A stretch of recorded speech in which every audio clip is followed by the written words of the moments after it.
Welcome back to Shroud University in Episode 4. Continuing with the groundwork laid in Episode 3, that resurrection was a radiation event, I call this one Jesus, the Human X-ray Machine. Recall, in Episode 3, I spoke of a smoking gun, irrefutable evidence that resurrection was a radiation event. The clotted blood on Jesus' corpse was physically separated from the body and forced into the shroud, which was parallel to the burial slab at the time.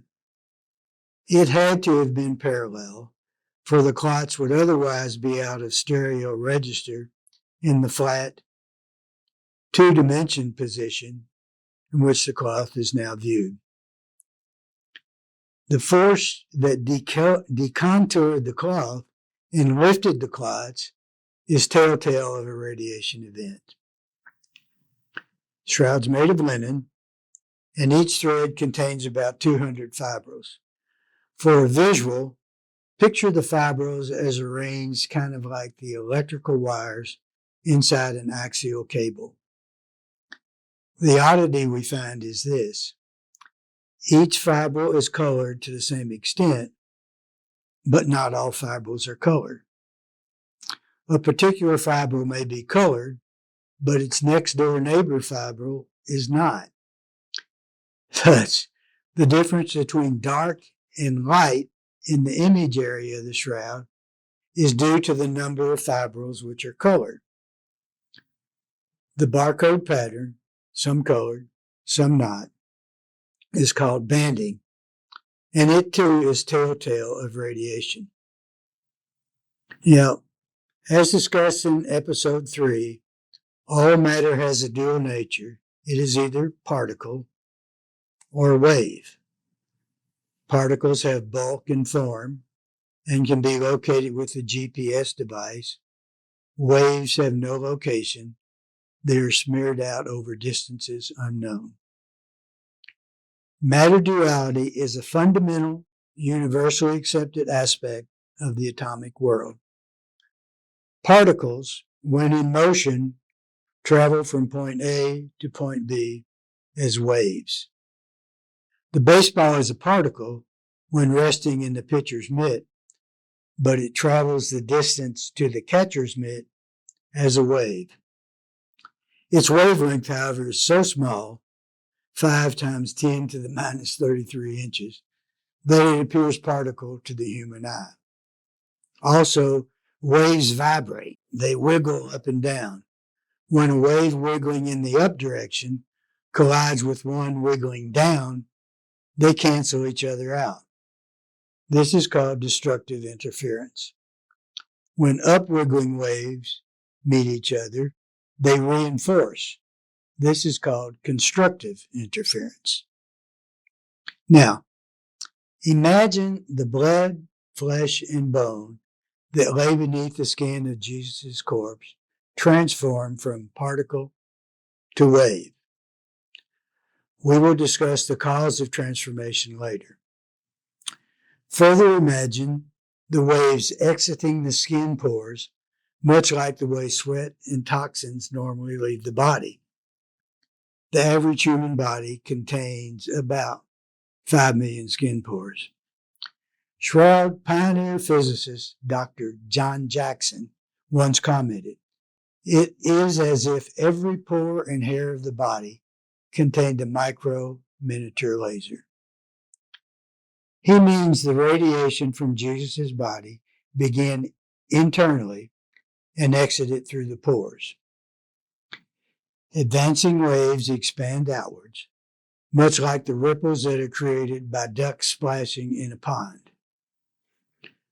When the waves from a given skin pore on Jesus' body met up with the waves from nearby skin pores, they destructively interfered, creating a barcode pattern. When they expanded outward to the shroud, this is called banding. Here's a barcode pattern I created in a garage experiment I conducted using two wave sources. Note also, banding is more pronounced on the side of the cloth which faced Jesus. This is because the backside, being sandwiched between the body and the burial slab, was restricted from movement. The front side, with more room to move away from the body, gave more distance for interference to occur and produce a more pronounced barcode pattern on the cloth. I should mention also that the discoloration in the image area of the cloth is only 1 to 2 fibrils deep. If the skin on your arm is a shroud, the image would be resting on the hair. This tells us that the waves that reach the cloth, they had momentum, they can knock things over. The waves had minimal penetrating power, but they had enough force to sever atomic bonds in the linen fibrils. Consensus opinion says that the severed bonds quickly recombined into a different arrangement that was more susceptible to aging than the unaltered bonds. Thus, the image on the cloth is due to artificial aging. Research also shows that button-shaped objects covered Jesus' eyes. Consensus here says they are coins. Placing coins on the deceased's eyes was a first-century Jewish practice. One researcher claims that the coins on the right eye was a Pontius Pilate litus lepton coin. The litus lepton was minted in 29 to 32 AD under Pontius Pilate's orders. The image of this particular coin reveals a minting error. 4 other coins have been found with the same mistake. Identifying the coins is a really big deal, as it establishes the age of the cloth as a first-century relic, refuting the skeptic's claim that the cloth is of medieval origin. So, as you may surmise, the presence of the coin is a hot-button issue in the shroud debate. Of course, a button-shaped object, coin, or whatever confirms a radiation event. It appears that a higher frequency radiation was involved, something with enough energy to break down the atomic structure of the metallic object. High-resolution photography also reveals Jesus' teeth, the metacarpal bones in his hands, and the phalangeal bones in the fingers. Now, at first, I couldn't see the teeth, but after staring at the image, I came to recognize a semicircular pattern with definite vertical members. Again, radiation is indicated, this time in the range of X-ray frequency. The presence of teeth and bones, like the coins, is rejected by skeptics as wishful thinking, bolstering its opposition to radiation theory. The granddaddy of radiation theory lies in the 1988 radiocarbon dating test. The test was conducted by 3 highly rated laboratories. The test results indicated a manufacture date of 1260 to 1390 AD, or about the time the cloth first appeared in recorded history. The results initiated a firestorm of protest from Shroud enthusiasts, and it continues to this day. The most popular explanation for the questionable result is that the test samples were not representative of the cloth as a whole. However, there's an alternate explanation. The farther away the test sample was from the body, the older it is in the test result. This is attributed to the loss of reactive power as radiation advances away from the body. Radiocarbon dating involves measuring the concentration of an unstable carbon isotope known as carbon-14 in a sample of the cloth. Carbon-14 is produced when cosmic rays bombard atmospheric nitrogen.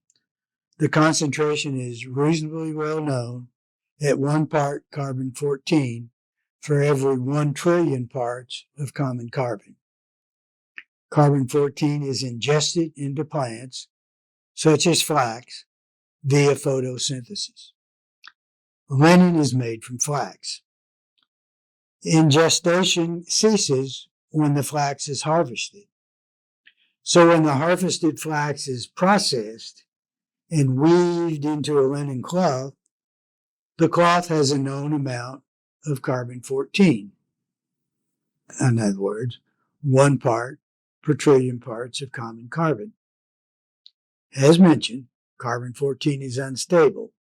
It has a half-life of 5,730 years.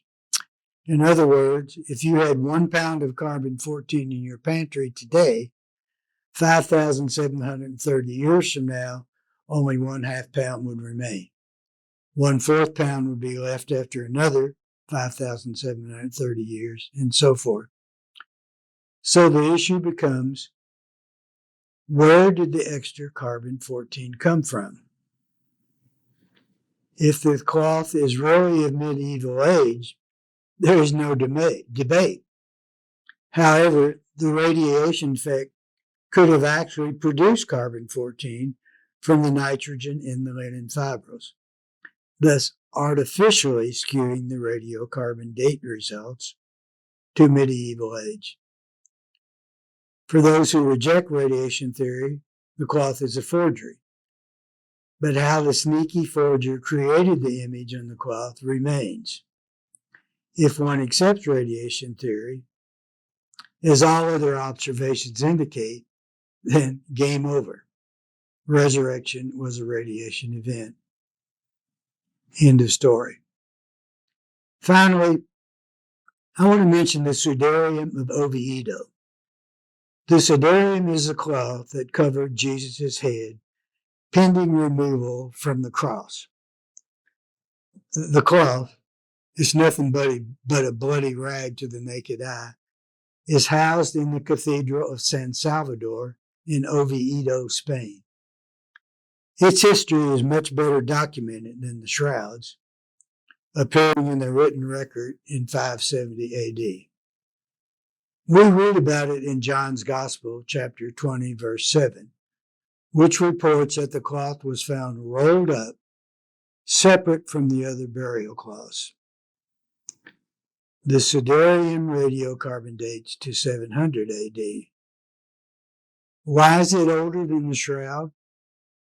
Because, being in a separate place, it was farther removed from the body and received less radiation.